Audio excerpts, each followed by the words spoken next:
We can go home. What am I going to face when I get there?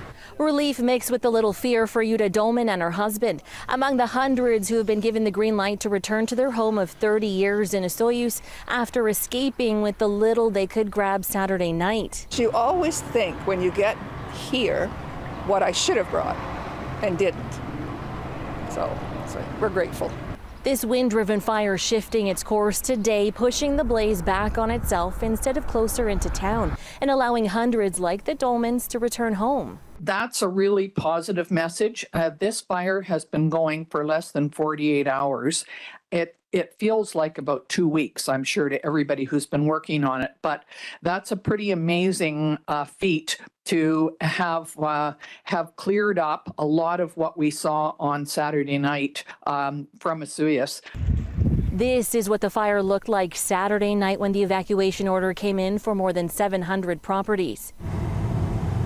This is what it looked like on Sunday afternoon. The view today, the reason the evacuation order is now only covering 192 properties instead of more than 700. But the rest remain on alert and are being asked to stay prepared to leave at a moment's notice. I'm feeling relieved. I thought we were a goner because those air bombers, they were fantastic. I mean, they 10 hours steady. Otherwise, we would have been goners.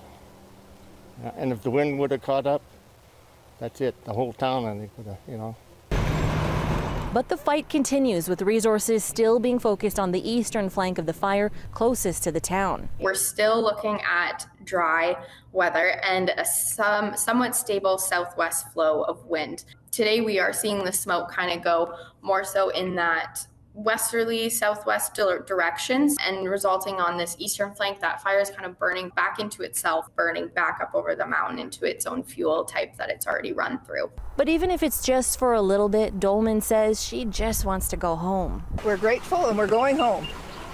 As you can see, the wildfire has wiped through much of the hillside behind me. Winds have been a key factor in the battle to protect this community. And while evacuation orders have been lifted for some areas, BC Wildfire Service warns it isn't time to get complacent, and they will be watching weather and wind very closely. Zara Premji, CBC News, Osoyoos.